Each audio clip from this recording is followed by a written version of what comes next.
www.fortnite.com/World Cup.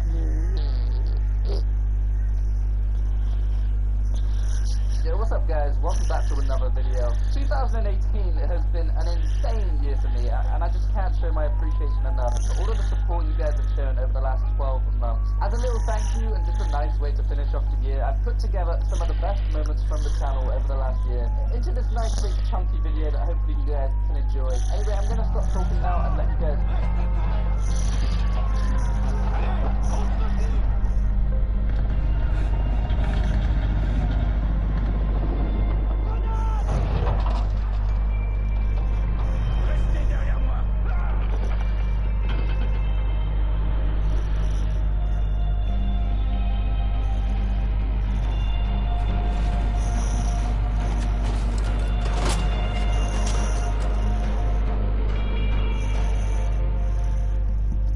That was boring. Now let me show you a good one. If I can find work.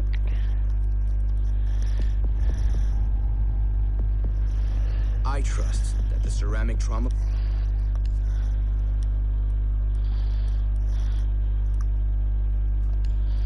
Blitz, this is it.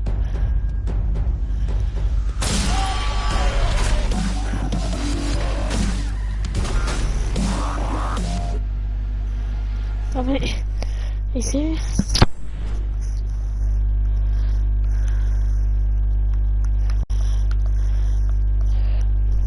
That was annoying.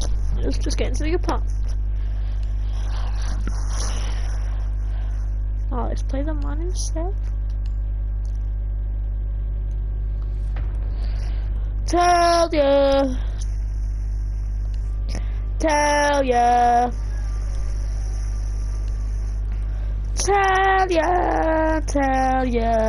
Tell ya nothing. Kavira. You serious?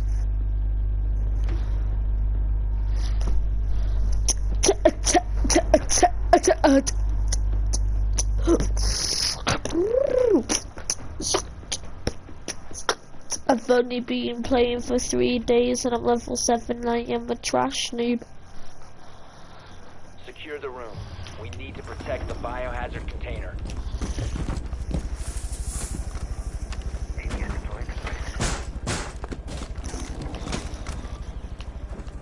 Op 4 located the biohazard container. Laying out the rocket map. Heading up. Favorite pistol in the game? Probably the one I'm using right now.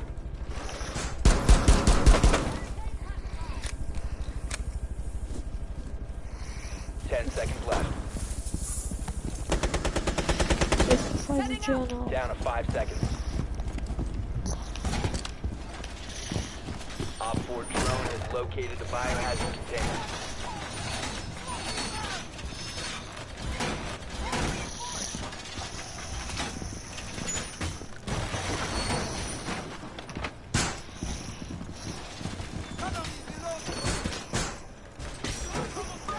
I should, yeah.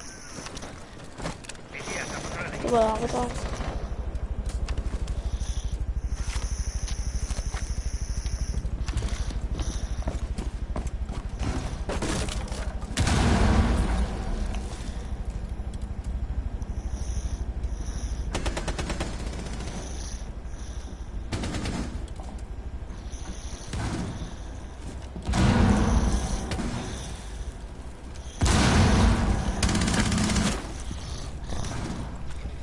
Protect the biohazard container.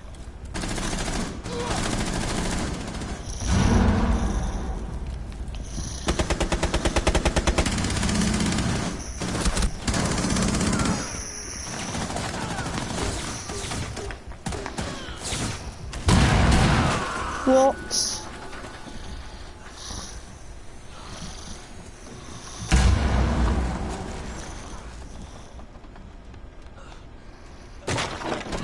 From securing the container. Prevent further access to the biohazard container. One friendly remaining. That's unlucky.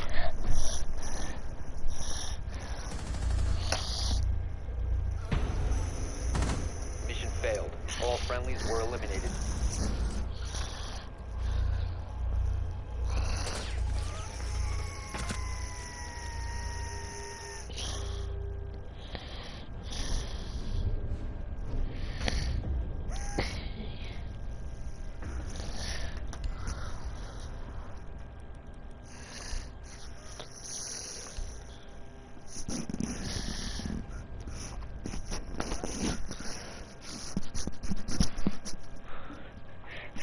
Are you serious? Are you thinking? You better think harder. Think harder. Think harder.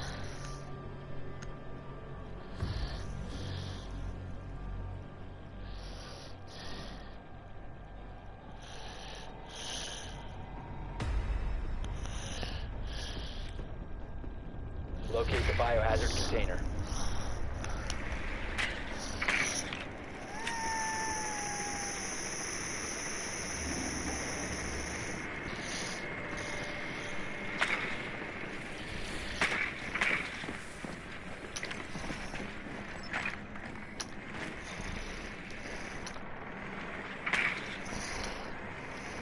Good work.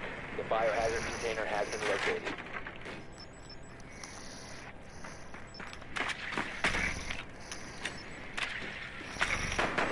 To insertion. 5 seconds. Biohazard container located. Proceed to its location.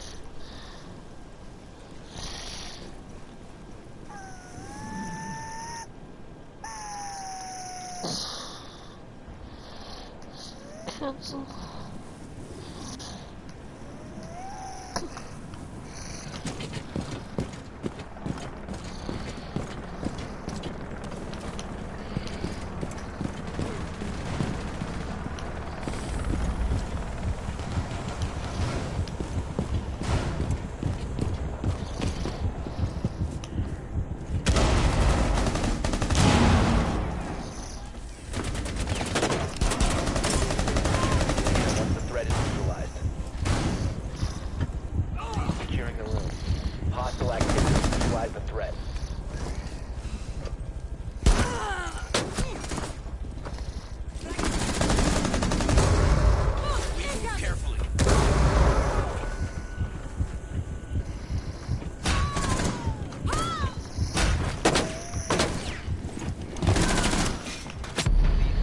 Wait, what? Oh, I thought I was that shot guy.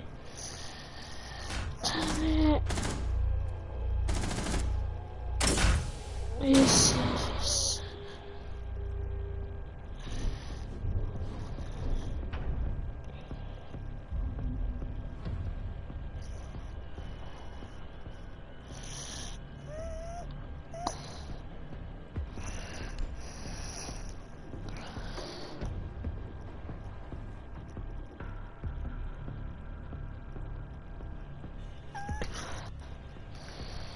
Okay, now take a very another beast.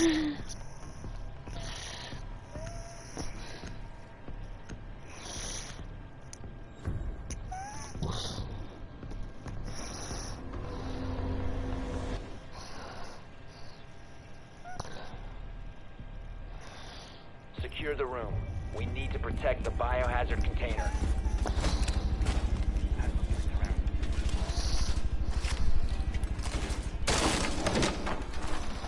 Deploying welcome mat.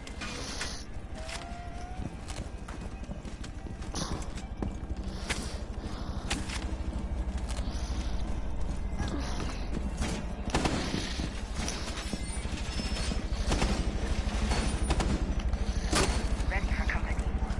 Surveying for hostiles. 10 seconds.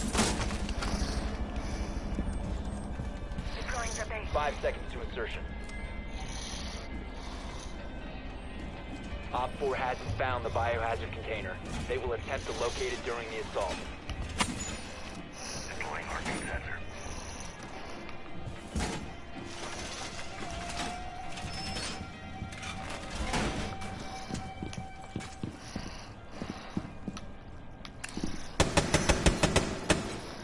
That's my trigger finger at the moment, and Op 4 has spotted the biohazard finger. container. I can go a bit faster if I just change controller. 1 sec. Alright, I got my what is it? I got my scuff.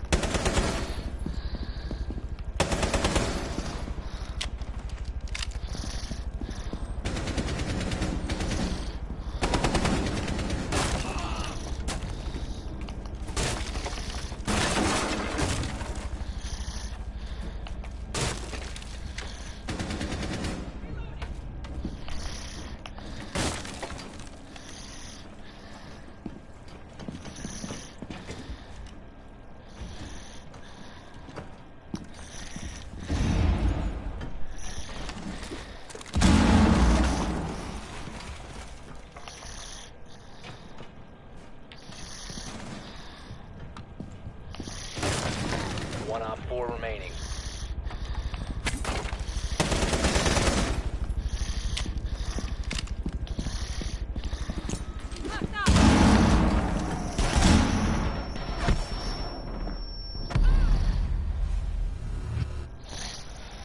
I don't like barricades anymore. I hate.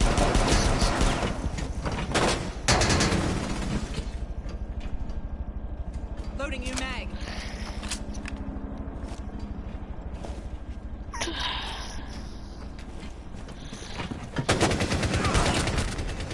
Friendly victorious. Nice. Hostiles eliminated.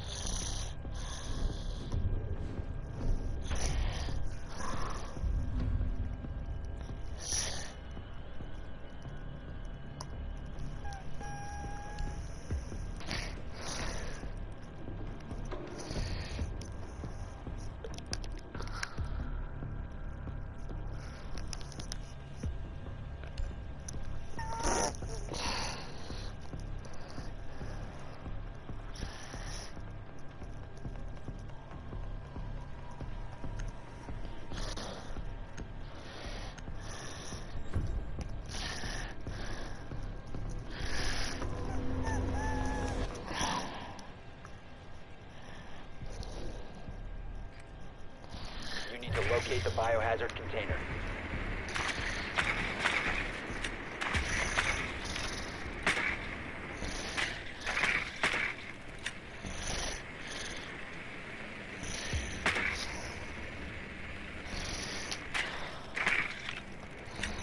Nicely done. The biohazard container has been located.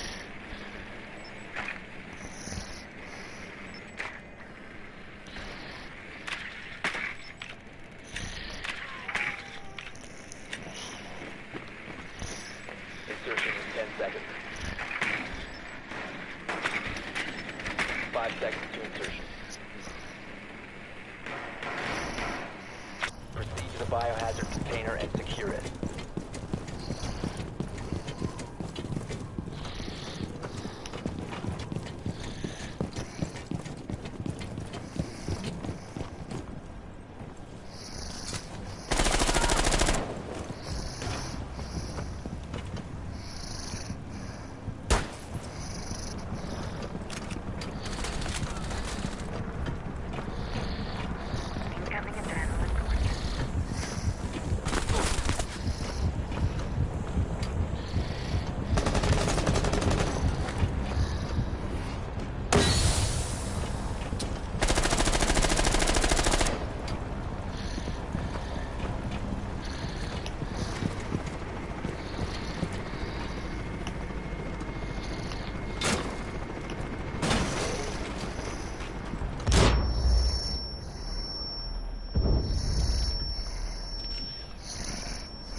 hostile activity. Resume securing the container once the threat is neutralized.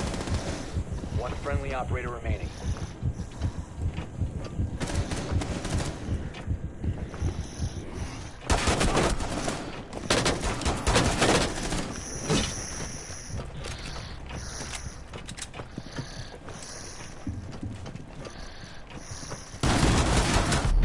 Oh, whoa!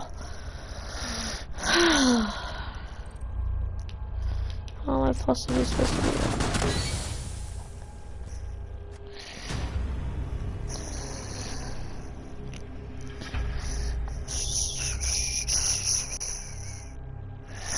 No.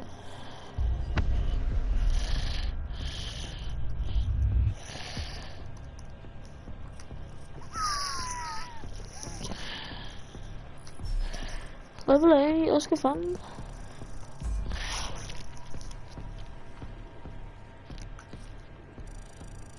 Did I get any? No.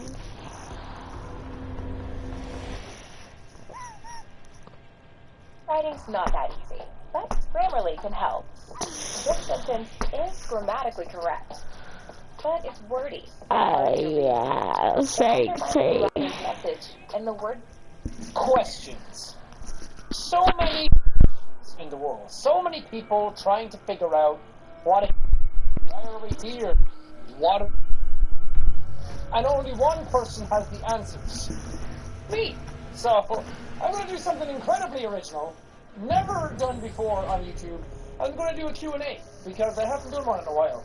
I don't do reading comment videos the way they are anymore, like the no YouTube comments, because I've done so many of them. There's over 100 episodes of it, and I said it would keep going forever, but I just kept getting the same questions all the time. I'm probably going to get all the same questions again here, but here we are anyway.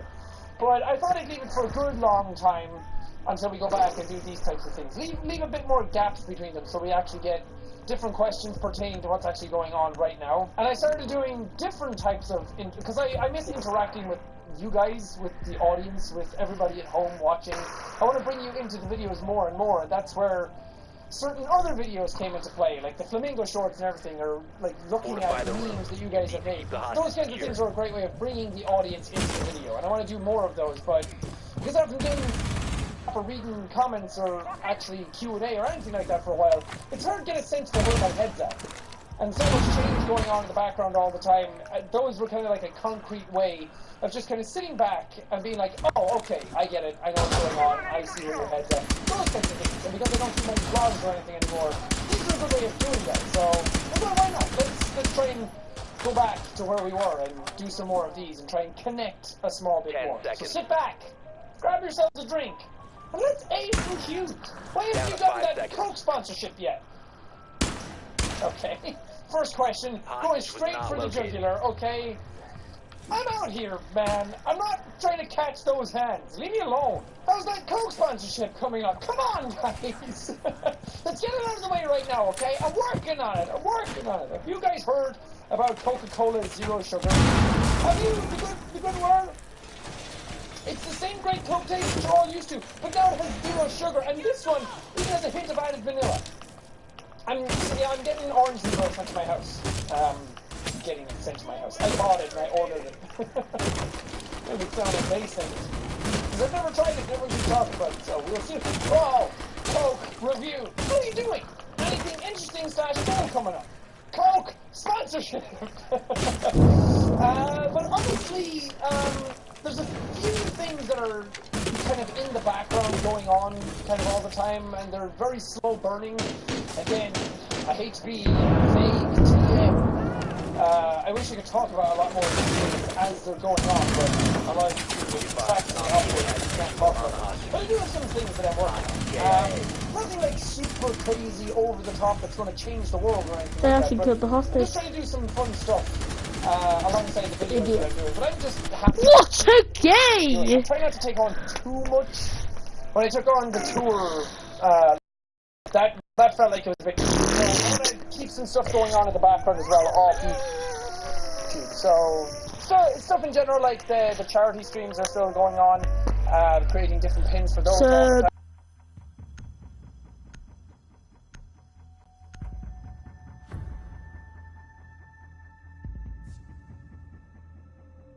in Japan.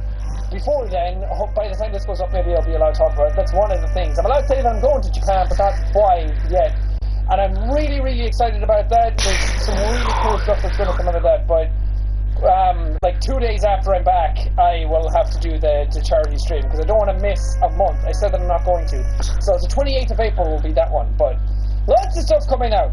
Lots of stuff that I'm working on. And just general personal life happiness is the thing that I'm working on most this year.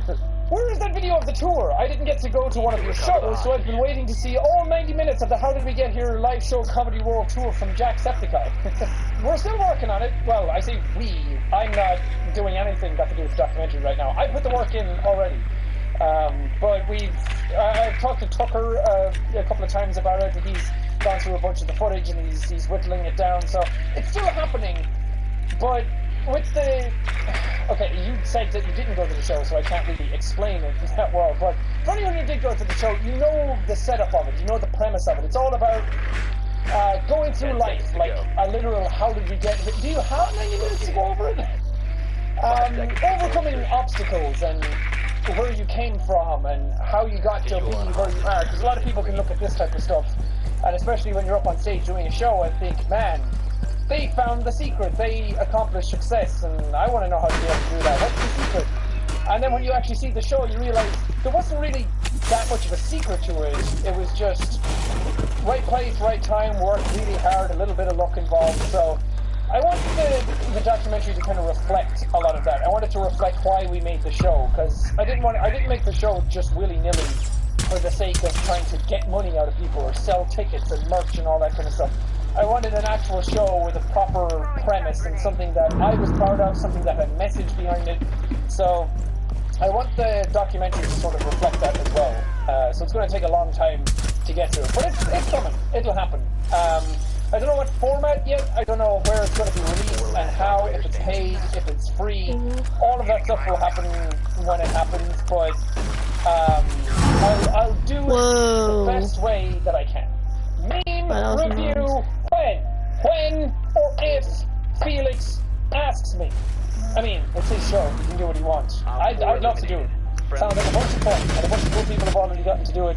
But again, his call. If he doesn't want me to, that's fine. If he wants me to, I'm right here. Any plans for another tattoo? Oh, you're still using the nickname I gave you years ago. That's actually really sweet. I don't have any like set plans for what I want in my next tattoo. Like I don't have a design in my head. These two were the ones that I definitely wanted. The ones that I can't even show them. The Bloodborne one and the Shadow of the Colossus one. These are the only tattoos that I have right now. But I do want more. I said that I wanted to get like a PMA one at some point, but I don't want just PMA written on me. I'd like a cool design around it. I've kind of wanted something Asian for a while, like something Japanese or Korean, because a lot of the symbolism and a lot of the folklore and stuff from those regions are really, really cool. I'm playing stuff again like Shadow of the Colossus and Bloodborne and Sekiro, all made by Japanese developers. I'm always kind of inspired by their artistic talent, so I want to get something like that, maybe. I don't know. I don't know when, how, what, or why, but at some point I'll get more tattoos. Would you ever consider doing a band again? I'd love to see you play them drums live. I don't think I'll ever do the band thing again. The band thing barely even happened the first time. I had a band first when I was like 16, when I started off playing drums, 16, 17, with some guys. Some of them were in the band that you all know at this point, but we didn't really do anything. We did a couple of battles with the band, we did a couple of gigs. We weren't very good at the time, but we just had fun doing it. That was the main point in it. It was never really intended to go anywhere. And then we started the Race to the Ground band, and that was going. We had bigger ambitions for that one because we were actually decent. And a lot of the people, a lot of our contemporaries at the time weren't playing music the same way we were, and we were very, very proud of it. But that kind of just fizzled out when college happened. Everyone went their separate ways. Everyone was doing different things. I left college. I didn't go back again. So I wasn't in a good place in my life either. I didn't even play drums again after that point. So a lot of stuff happened then for the band to disband. But in regards to doing it again, I probably wouldn't do like a band thing again and tour and make songs or anything. But I'm not opposed to doing drums live in some way. if we could do like a funny get-together with some people who play a bunch of instruments or something for charity or something. Whoa! We had there. So, maybe, I don't know, but I do want to do more drum stuff soon. Any new hobbies you've been trying out? Trying to get sponsored by Coke. That's a great hobby that's going nowhere. Drinking? That's also a great hobby. How many people at home now are watching this thinking they're actually deployed? But not really. Like, gaming is still a really big hobby to me. Even outside of playing, I play games all day, every day. I either record them, or I stream them, or I sit down and just play them in my spare time. I love games, and I love going to the movies, those kinds of things, but I haven't taken on anything new. I probably should. It's always nice to take on new hobbies. It's always nice to have hobbies. Playing games is a hobby that thankfully turned into more of a job capacity for me, but at the same time, it's always good to have differing things going on. It's always good to have something that's just fun for yourself, something that you don't need to share with the world. So, Stephen Day borrowed to invest in financial markets. Steve does research on global investment opportunities. Raymond does research on how to be a level 60 wizard. Steve follows the feed for the latest market news. Dave follows Op 4 eliminated. Mission successful. Steve has a watch list for promising investments. I might get into something else. I don't know what that would be. I guess playing drums is still a big hobby of mine. Noodling around on those. But is there anything else I've been doing in my spare time? Not really. I've been really, really busy lately, so I haven't really had time to take on any new hobbies, but I'd love to. I just don't know what they would be. Are you ever going to write a book? I think I talked about this before, but a really long time ago, because everybody was making...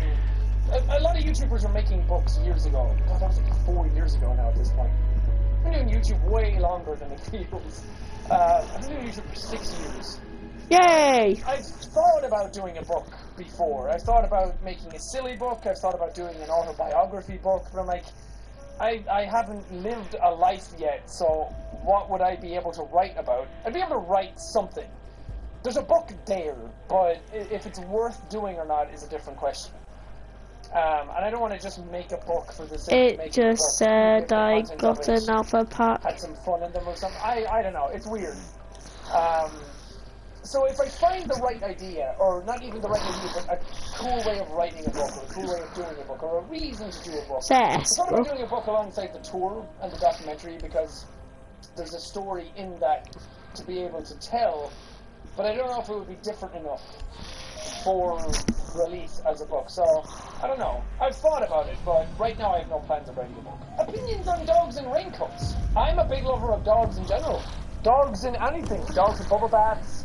Dogs in movies, dogs in my vicinity, it's all great. Dogs in raincoats are adorable. I want more dogs in everything.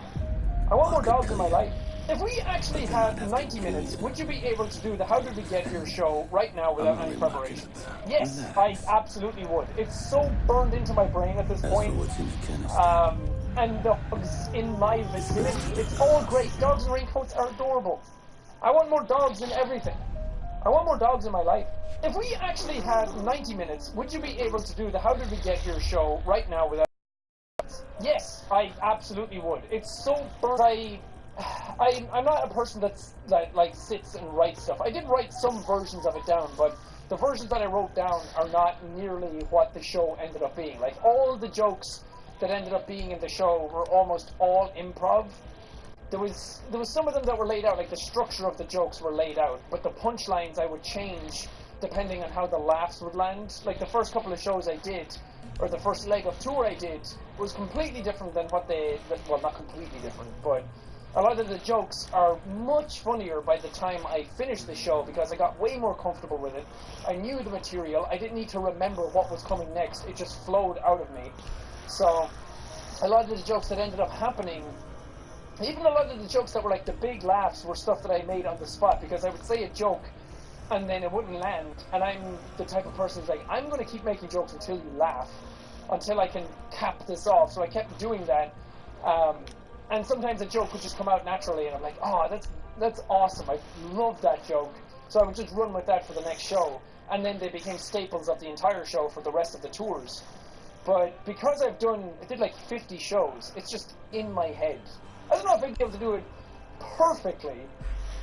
I don't even know if a perfect version of the show exists, but I'd definitely be able to get up and give you the full show. I'm a little rusty when it comes to like audience participation and the improv of that, but I'd definitely be able to do it. Billions and billions of years. I'm curious, what do you think your favorite parts of the community are? Get screenshot that says, and if you're open to talking on a more serious note, your least favorite part. My favorite parts of the community is when everything just clicks and gels. We find a series that is not only fun for me to record and like the humor and everything flows very naturally, but it's fun for you guys to watch, and then it's fun for Robin to edit. There's like cool bits and pieces that you can do with that. And also when we kind of just come together for anything, whether it be going to PAX and everybody kind of being there to hang out and do a thing, going on the tours and everybody coming out to watch the show, we're all in the same room together. Live streaming, just general making the videos and seeing people's reactions, but also the charity streams that we do every month are a big interactive piece that we do all the time. Anytime that I get to interact with you guys more is something that's really fun for me, because that's when everything gels together. That's when the YouTube thing just works perfectly, because YouTube to me has always been about a better connection between creator and audience, because traditional media doesn't really have that. But at the same time, branching off of that to my least favorite part, like with any upside, there's always a downside. And I think just always being on all the time, always having access to everything, and just like Bo Burnham said it best, was like audience. Sorry about that very boring part. I just there's more positives in that there are negatives, but sometimes the negatives of that really shine through because it can get too much. It's very overwhelming to have an audience of this size and try and lead people in a good direction, because every now and then stuff's going to fall apart, stuff changes, so many different opinions, so many different walks of life, so many so many different assumptions of how things should be and how things could be, and just there's a lot involved in it. So sometimes it's very hard to take that on board. I'm getting constant feedback from people 24/7 all the time, and there's absolutely no break from it unless I take the break from it. And because I love interacting with people and love seeing how people react to the stuff that we're uploading, it's hard to get with thermite, I burn people. The really horrible things, or somebody will say one thing that really gets to my insecurity that I felt on that particular day. If I'm in some sort of mood and then somebody says something to me, it kind of sets you off. Oh yeah, so that jack in the back. I don't know, I just like it now. It's funny guy.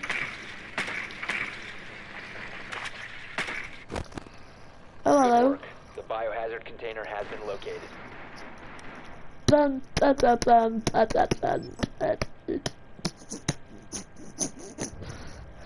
do I have a claymore on an attacker? Just imagine how it would be in your day-to-day life if you're walking around and you're just not in the best mood, and then somebody is able to find that one thing that you're upset about, and they start like saying it back to you, but they say it back to you by the hundreds. Sometimes that gets to creators every now and then, because again, we're people at the same time, and I know that this is the life that we lead, and the public, like we put ourselves in the public eye, and some people would say like this is what comes with it, and to an extent I agree, but at the same time sometimes it gets very overwhelming. And doing YouTube has been the greatest source of joy for me that I've ever felt in my life. And it's given me more than I ever thought possible. And for that, I'm extremely grateful. And I will always see it. I will always see community and YouTube and everything as far more positive than it is negative. But since you asked, it's also given me my greatest source of anxiety that I've ever felt in my life, because there's just so much to it, and nobody's really prepared for any of it ever. For whatever you're thinking at home, you might think that you know what it's like, but you will never ever know what it's like until you're actually doing it. So it can be very tricky, and it's a hard balance to walk. And sometimes I've faltered a little more than I'd like to admit. Sometimes I've gotten out of control more than I'd like to admit. But I think that by and large, this community has stayed like pretty damn great. Oh, what And pistol doing is that? Oh, this it's long an SMG. is a very hard thing to do as well. So I keep this audience going and keep us all entertained and keep things just relatively nice. Who's the other guy And that I I'm got? very, very proud of that. That was a long answer. Smoke. But sometimes you need to get your thoughts across properly. How are you so positive? Well, I'm not positive all the time. I am positive most of the time, and I just kind of go with the flow and try and get as much fun out of things as I can. Well, that's basically the secret to it, is that I spent a lot of, like, 2017, spent a lot of the start of my YouTube stuff extremely excited, extremely motivated, fiery, burning passion in my soul for doing this, and it's just nothing was going to stop me, and it was impossible to be to protect the like, biohazard upset about container. anything, because things were just Secure the great. Oh, damn it. That doesn't take a lot, right? What are you doing? Nothing? It's 11 the 5 Josh, Penny, Lucas, John Ambrose, and Peter. But one it's only not. Razor wire ready. Op 4 drone located the biohazard container. This is an opportunity to show people who you really are. You never know what happens. Down to 10 seconds. 5 seconds to insertion. Protect the biohazard container at all Free costs. browser add-on available on Google, Opera, Firefox, Safari. If it's a browser, it has Honey. All you have to do is when you're checking out on one of these major sites, just click that little orange button, and it will scan the entire internet and find your I ordered some shirts because who doesn't like ordering shirts? We saved $11. Dude, our total is $55, and after Honey, it was $44. Boom! I clicked once, and I saved $11. There's literally no reason not to install Honey. It takes 2 clicks, 10 million people use it, 100,000 5-star reviews. Unless you hate money, you should install Honey.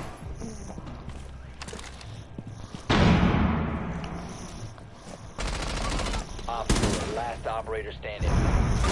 But 2017, a lot of stuff was going on, and it really just hammered me down, beat me into submission, and Your location so you're never going to know the ins and outs of all of that kind of stuff, because a lot of it is very personal life things, and a lot of it involves people that I don't want to, like, talk about in that regard, or make it seem like they're bad people, or things like that. It's just not worth getting into, because ultimately I got over it.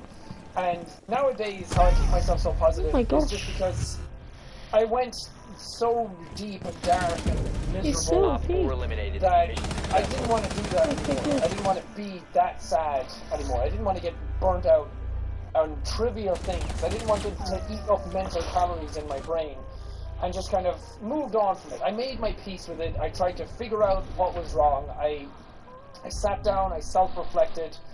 I went over a lot of things in my life. I prioritized different things in my life. I changed a lot of things in my life. And I just tried to make more positive changes for the things that I wanted to do. Because I'd lived so much of my life doing things the way I thought other people wanted me to do them.